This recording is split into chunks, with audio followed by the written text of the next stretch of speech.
बच्चों, आज हम एक नए चैप्टर पे आप लोगों के साथ डिस्कशन करेंगे। नया चैप्टर हमारा जेनेटिक्स से रिलेटेड है। नेक्स्ट यूनिट है आपकी क्लास 12 की। चैप्टर का नाम वंशागत एवं विविधता का सिद्धांत, principle of inheritance and variation है, जिसमें हम वंशागत और विविधता के सिद्धांतों का विस्तृत अध्ययन करेंगे। सबसे पहले हमें आपको ये जानना होगा कि आनुवांशिक विज्ञान या आनुवांशिकी या जेनेटिक्स होता क्या है। आनुवांशिक विज्ञान या आनुवांशिकी को जानने के लिए हमें दो महत्वपूर्ण घटनाओं को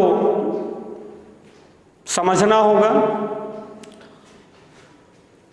एक घटना जिसे हम हेरिडिटी कहते हैं और दूसरी महत्वपूर्ण घटना वेरिएशन। हेरिडिटी एंड वेरिएशन को हमें समझना होगा कि वंशागत क्या है और विभिन्नताएं यानी विविधता क्या है। विभिन्नताओं को और हेरिडिटी को अगर हम आपस में जोड़ते हैं तो हमें जेनेटिक्स यानी आनुवांशिक विज्ञान प्राप्त होता है। आप ये जानोगे कि आनुवांशिक विज्ञान या जेनेटिक्स है क्या। तो जेनेटिक्स शब्द का प्रयोग सबसे पहले विलियम बैटसन ने 1906 में किया। The word genetics was first used by William Bateson 1906 में। उनके अकॉर्डिंग जेनेटिक्स शब्द की उत्पत्ति ग्रीक भाषा से हुई। ग्रीक भाषा में जेनेटिक्स का अर्थ होता है टू ग्रो इनटू या टू बिकम। जेनेटिक्स जेन से पैदा हुआ और जेन शब्द का अर्थ होता है टू ग्रो इनटू या टू बिकम, अर्थात अर्थ हुआ the science of becoming into being, अर्थात जीवों के द्वारा उनके संतानों में जाने वाले लक्षणों का और उनमें उत्पन्न विभिन्नताओं का अगर हम जोड़ एक कर दें, अगर हम उनको जानने लगे तो वही हमारा आनुवांशिक विज्ञान है। बच्चों ध्यान देंगे कि जीवों के द्वारा उनकी संतानों में जाने वाले आनुवांशिक लक्षण और उनके बीच पाई जाने वाली विभिन्नताओं का अगर हम अध्ययन कर लें, उनके बारे में जानकारी प्राप्त कर लें, तो यही आनुवांशिक विज्ञान है। तो इस प्रकार आनुवांशिक विज्ञान की एक परिभाषा बनी।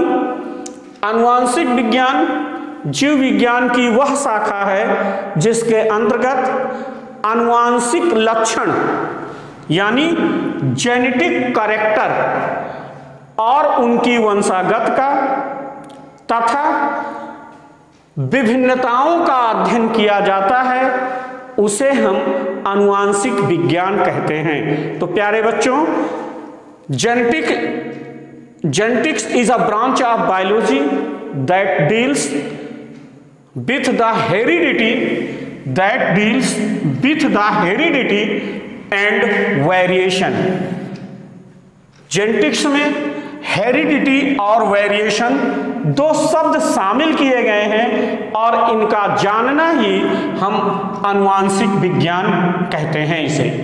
और अब आनुवांशिक विज्ञान शब्द के या जेनेटिक्स शब्द को देने वाले जो वैज्ञानिक हैं उनका नाम विलियम बैटसन है। इन्होंने 1906 में इस शब्द का प्रयोग किया था। जेनेटिक्स का अभिप्राय हेरिडिटी एंड वेरिएशन इन दोनों का योग जेनेटिक्स कहलाता है।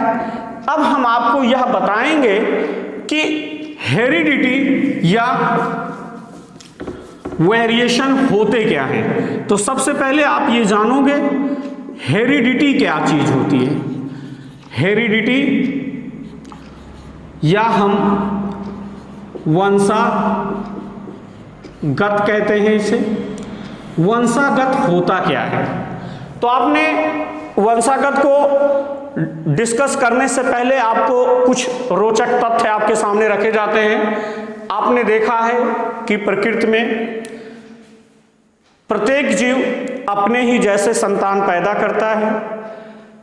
प्रत्येक जीव अपने ही जैसा संतान पैदा करता है, अर्थात आप कहते हो like begets like. Like begets like एक सेंटेंस है हमारा जिसका अर्थ होता है जस माता पिता तस संतान उत्पत्ति। कहने का अभिप्राय जैसे जनक होंगे वैसे ही उनके शिशु जन्म लेंगे। जैसे आपने देखा कि हाथी से हाथी के शिशु ही जन्म लेते हैं।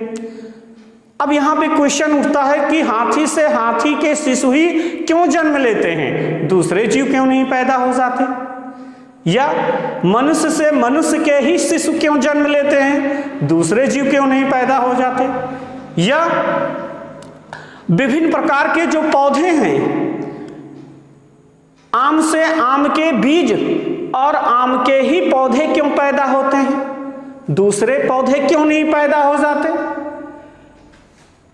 इस बात को समझना, इस बात को जानना ही हेरिडिटी या वंशागत कहलाती है।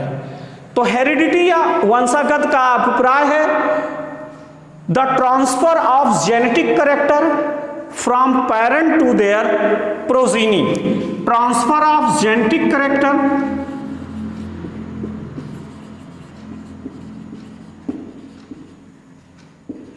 From parent to their progeny, अर्थात जनकों से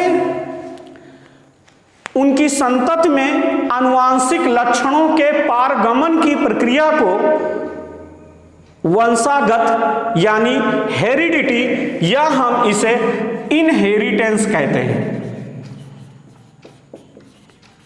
वंशागत या हेरिडिटी या इनहेरिटेंस कहते हैं the process by which character are passed from parent to progeny. The process by which the character are passed from parent to their progeny is called heredity और inheritance. जनकों से उनकी संतति में आनुवांशिक लक्षणों का पारगमन होना ही वंशागत कहलाता है। वे लक्षण जो माता पिता से उनके बच्चों में पहुंचते हैं उन्हें हम आनुवांशिक लक्षण या जेनेटिक कैरेक्टर कहते हैं। जैसे कहा जाता है कि प्रत्येक जीव से आनुवांशिक लक्षण, प्रत्येक जीव को आनुवांशिक लक्षण उन्हें उनके अपने जनकों से प्राप्त होते हैं। और आनुवांशिक लक्षण किस रूप में मिलते हैं? हमें जीन और गुणसूत्र के रूप में मिलते हैं, हमें जर्म प्लाज्म के रूप में मिलते हैं, जो लैंगिक जनन करने वाले जीवों में अपने जनकों से युग्मक कोशिकाओं के द्वारा प्राप्त होते हैं। और वो युग्मक कोशिकाएं आपस में फ्यूज होकर के जाइगोट बना लेती हैं और जाइगोट विकसित होकर के एक नए जीव को विकसित कर देता है। अर्थात जेनेटिक कैरेक्टर वे कैरेक्टर हैं जो प्रत्येक जीव को अपने जनकों से प्राप्त होते हैं, जिसके कारण वो अपने जनकों के समान ही विकसित होते हैं। लेकिन अब यहीं पे बात की जाती है कि जो आनुवांशिक लक्षण हैं ये एक पीढ़ी से दूसरे पीढ़ी में कैसे पहुंचेंगे? तो इनके पहुंचने की प्रक्रिया जनन प्रक्रिया है। जनन के द्वारा ही एक पीढ़ी से दूसरे पीढ़ी में आनुवांशिक लक्षणों का पारगमन होता है। आनुवांशिक लक्षणों का पारगमन एक पीढ़ी से दूसरे पीढ़ी में जनन के माध्यम से होता है। जनन की प्रक्रिया में युग्मक कोशिकाओं का आपस में संयोग निषेचन के द्वारा होता है और फिर वो जाइगोट विकसित होकर नया जीव बनाता है।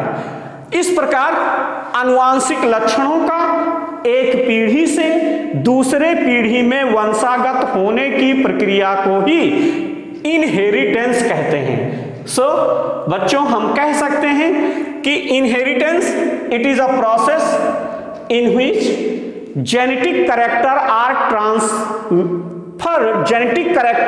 Transfer from parent to their offspring. Okay, तो आपने देखा कि हेरिडिटी यह है कि जिसमें प्रत्येक जीव अपने ही जैसा संतान बनाता है, और अपने ही जात का संतान अपने ही जैसा क्यों बनाता है?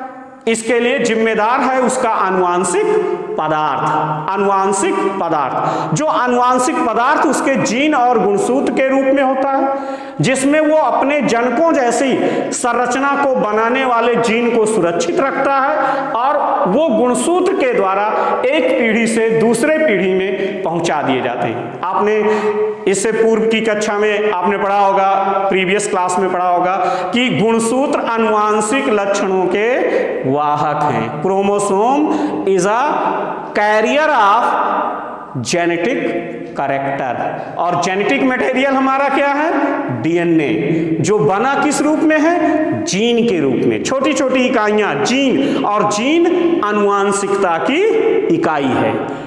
आनुवांशिकता की इकाई जीन है जो लक्षणों का निर्धारण करता है और गुणसूत्र के साथ जुड़ा है और एक पीढ़ी से दूसरे पीढ़ी में वंशागत होता है। तो उसे हम हेरिडिटी कहते हैं, इनहेरिटेंस कहते हैं।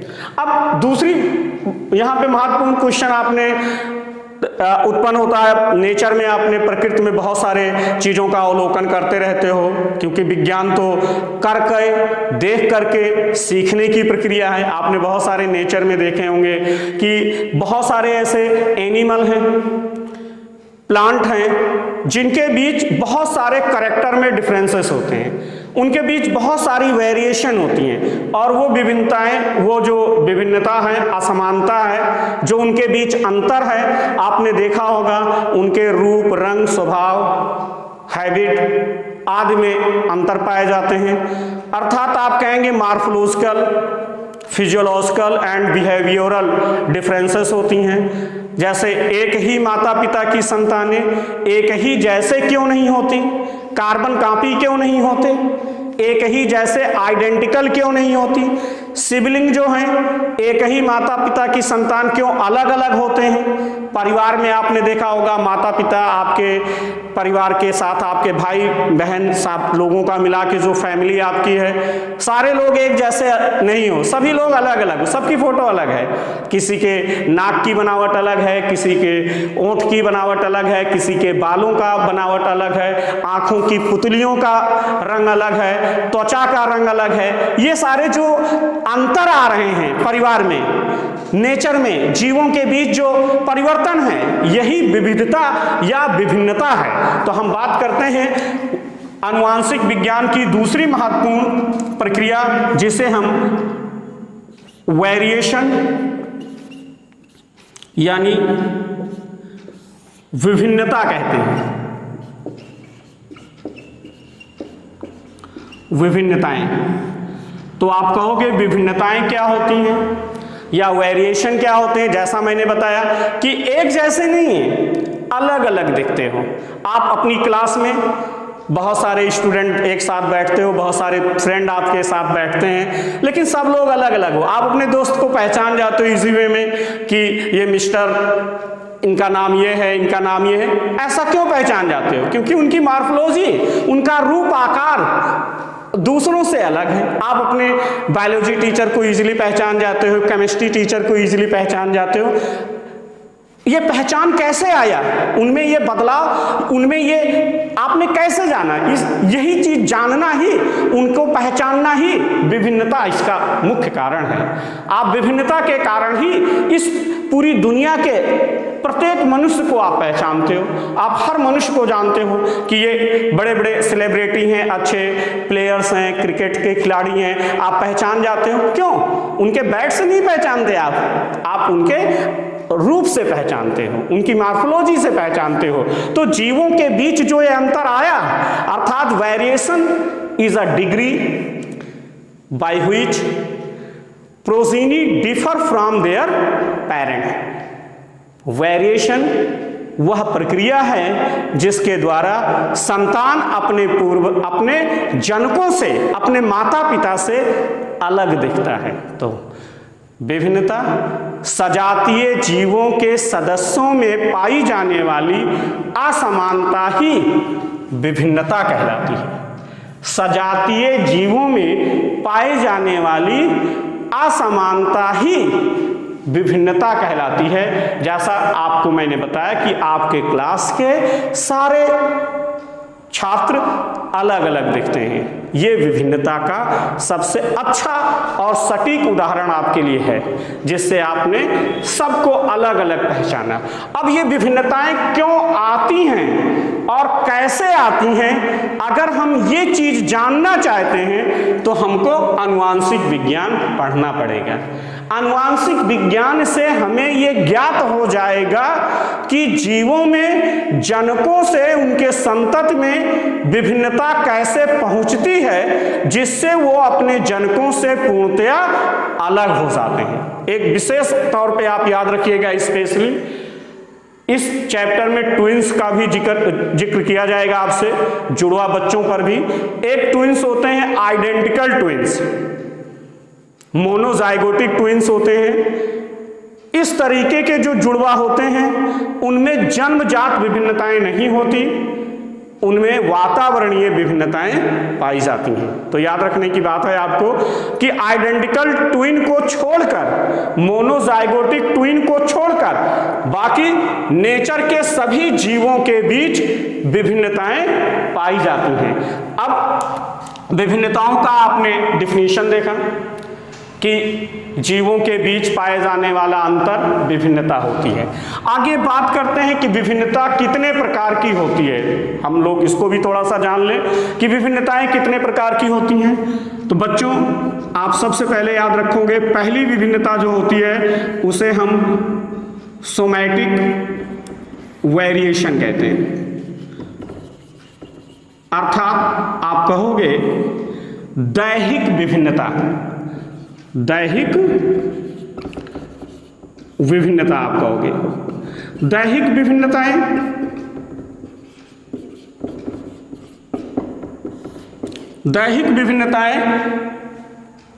वे विभिन्नताएं होती हैं जो उनके आकार, आमाप और रंग रूप में पाए जाते हैं। अर्थात वो विभिन्नताएं जो जीवों के अंदर वातावरणीय दशाओं के कारण, ड्यू टू इन्वायरमेंटल इफेक्ट के कारण पैदा होती हैं। इन विभिन्नताओं का कारण वातावरणीय दशाएं हैं। इन दशाओं के कारण जीवों के अंदर कुछ बदलाव आ जाते हैं। जैसे जो धूप में रहते हैं उनकी त्वचा काली हो जाती है, जो ठंडे प्रदेशों में रहते हैं उनकी त्वचा गोरी होती है, जो कृषि काम करता है वो कृषि के कार्य में निपुण हो जाता है, जो वकील हैं वो वकील के जो पॉइंट्स हैं उनमें निपुण हो जाते हैं, डॉक्टर के रोगों का विशेषज्ञ बन जाता है। इसी तरीके से जन्म के बाद जो जीव के अंदर अपने अभ्यास से, प्रशिक्षण से, ट्रेनिंग से अर्जित करता है और अपने अंदर जो परिवर्तन लाता है, उस परिवर्तन को हम उपार्जित या हम उसे दैहिक विभिन्नता कहेंगे। दैहिक विभिन्नताएं नॉन हेरिटेबल होती हैं। ध्यान देंगे, बहुत ही महत्वपूर्ण चीज है, नॉन हेरिटेबल होती हैं। नॉन हेरिटेबल होती हैं। अर्थात आप कहोगे कि दैहिक विभिन्नताएं वंशागत नहीं होती, अर्थात ये माता पिता से उनके बच्चों में वंशागत नहीं होती, माता पिता से उनके बच्चों में वंशागत नहीं होती, अर्थात इन विभिन्नताओं का आनुवांशिकी में और जैव उद्विकास में कोई महत्वपूर्ण स्थान नहीं है, इनका कोई योगदान नहीं है। There is no any role in organic evolution and genetics somatic variation, they have not any special role. इस सोमैटिक वेरिएशन का कोई रोल नहीं है इवोल्यूशन में, जेनेटिक्स में, बिकॉज ये जीवों के जन्म के साथ उसमें पैदा होती है, वातावरणीय दशाओं में बदलाव के कारण, और उसकी मृत्यु के साथ ही समाप्त हो जाती हैं। इसीलिए आपने बहुत सारे लोगों ने आपसे पूछा होगा प्रीवियस क्लास में कि पहलवान के बच्चे पहलवान क्यों नहीं होते, गायक कलाकारों के बच्चे गायक कलाकार क्यों नहीं होते, ऐसे पॉइंट्स आपको मिलेंगे सुनने को।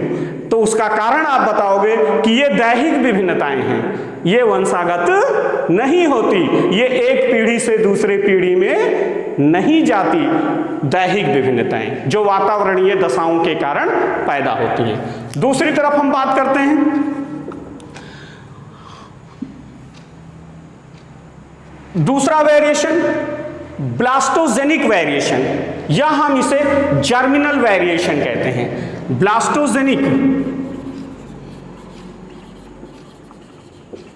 या हम इसे कहेंगे जर्मिनल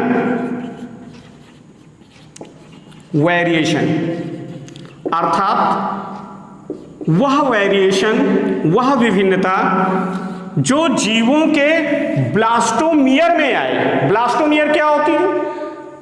भ्रूण की कोशिकाओं को ब्लास्टोमियर कहते हैं। ब्लास्टोमियर में या जर्मिनल वेरिएशन, अर्थात जीवों के जर्म प्लाज्म में, जर्म प्लाज्म में, आप कहोगे जर्म प्लाज्म को जनन द्रव्य में, वह विभिन्नता जो जीवों के उनके जर्म प्लाज्म में आए, उनके जनन द्रव्य में उत्पन्न हो, वह विभिन्नता वंशागत होगी। उस विभिन्नता का ऑर्गेनिक इवोल्यूशन में और जेनेटिक्स में और नई जातियों की उत्पत्ति में, स्पेसिएशन में महत्वपूर्ण स्थान होता है।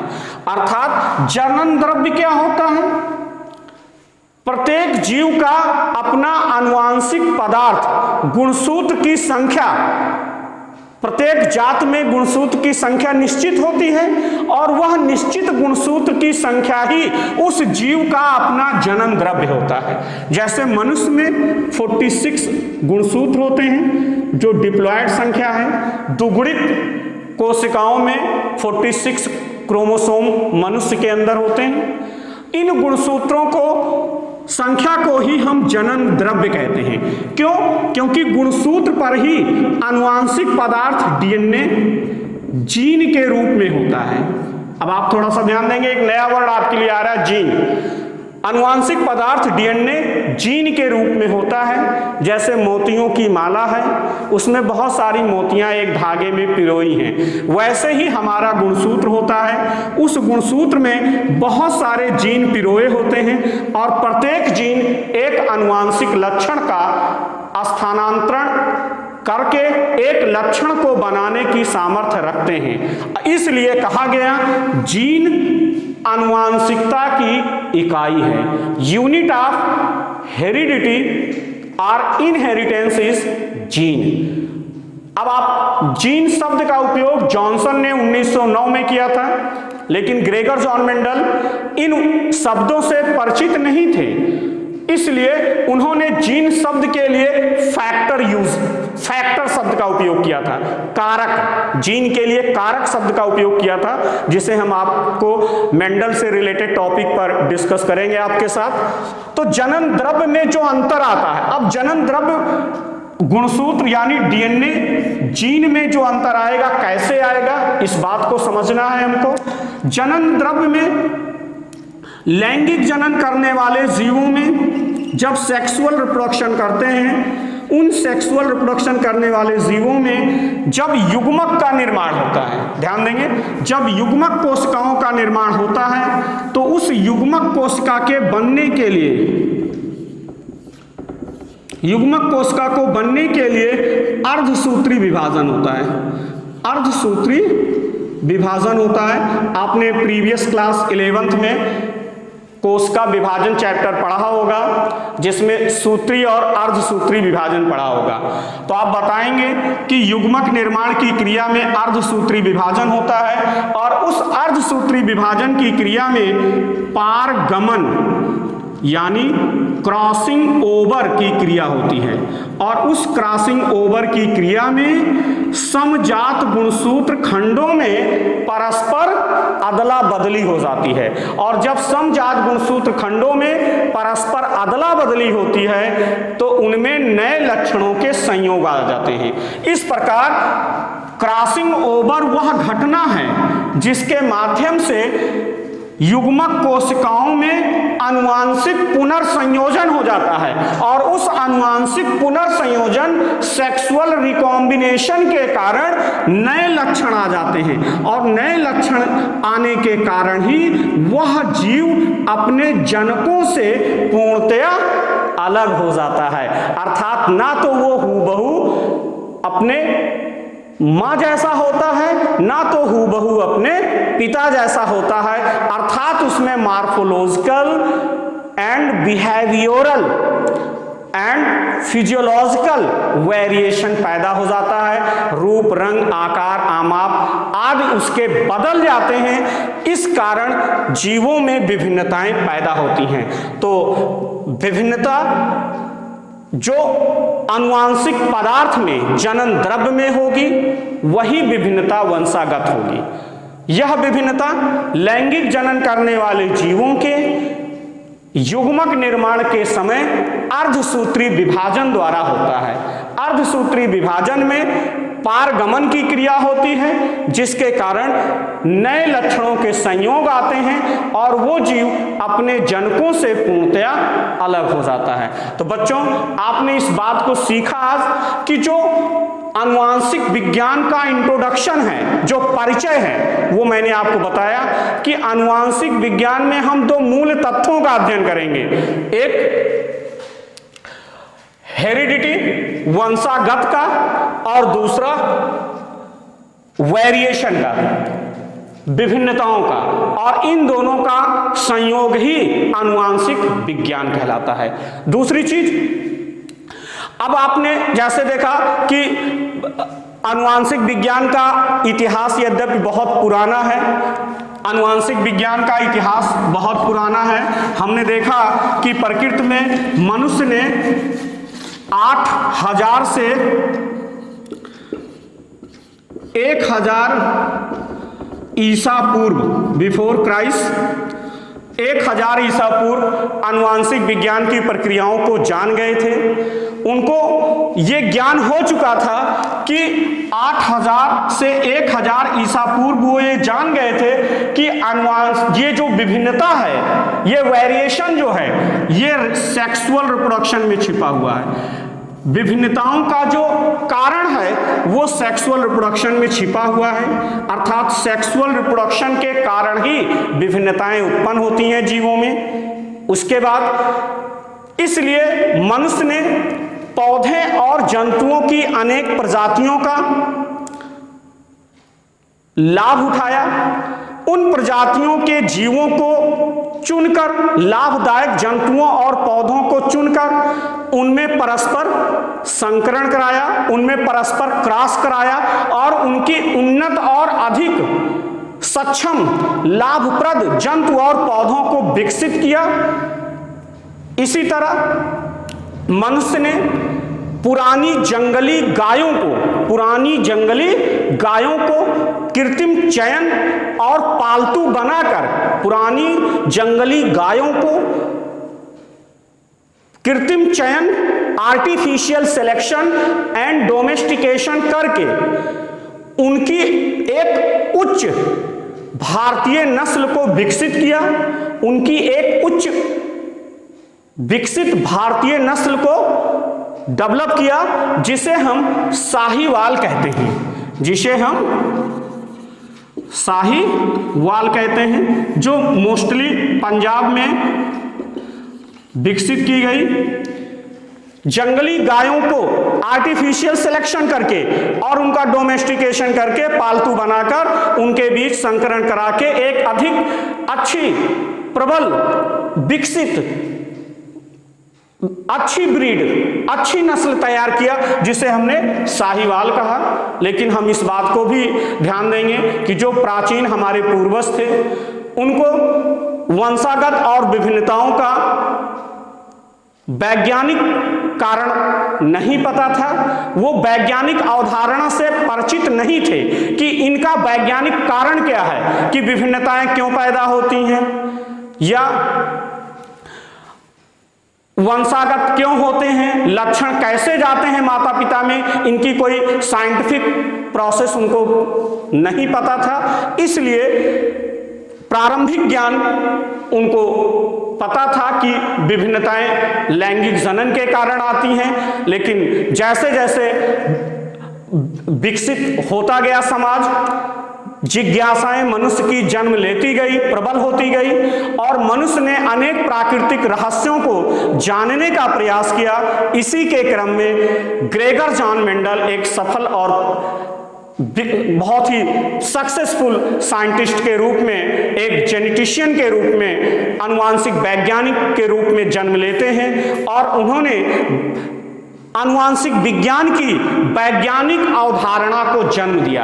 और तब से एक्सपेरिमेंट करके, प्रयोग के माध्यम से आनुवांशिक विज्ञान के अनेक रहस्यों को जानने का प्रयास किया गया। इसी के क्रम में मैं आपको बताना चाहूंगा कि वे महत्वपूर्ण वैज्ञानिक जिनका प्रमुख योगदान आनुवांशिक विज्ञान में रहा है, जिनके प्रयोगों से आनुवांशिक विज्ञान को बल मिला और हमें आपको विभिन्नताओं और हेरिडिटी को ज्यादा समझने में सहायता मिली, इस बात को ध्यान रखेंगे।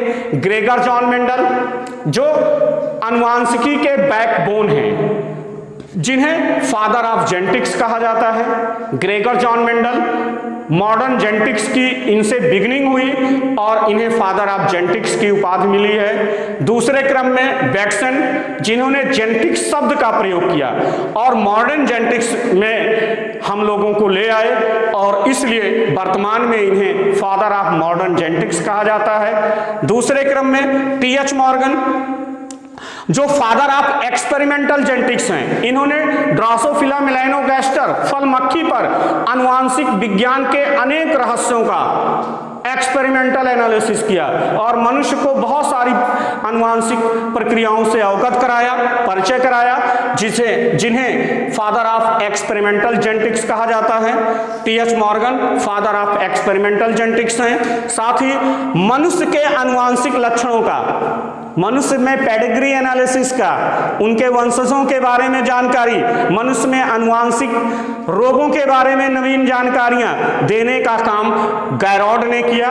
ए गैरॉड को father of human genetics, father of human genetics या and father of biochemical genetics के नाम से जाना जाता है। तो ये महत्वपूर्ण परिचय आपको आनुवांशिक विज्ञान से दिया गया। आगे हम आपके लिए आनुवांशिक विज्ञान में ग्रेगर जॉन मेंडल के प्रयोगों को लेकर आएंगे और ग्रेगर जॉन मेंडल का एक सामान्य परिचय देने के बाद हम ग्रेगर जॉन मेंडल ने अपने प्रयोग में जिस वस्तु का चयन किया, गार्डन पी का चयन किया और उनकी सफलता का मूल मंत्र क्या था, हम उस बात को लेकर के आपके सामने एक नए वीडियो में पेश होंगे, एक नए वीडियो को लेकर आएंगे।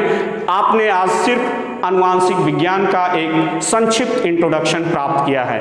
उम्मीद करते हैं आप सबको यह आनुवांशिक विज्ञान का परिचय जरूर लाभ पहुंचाएगा। Okay, thanks to all.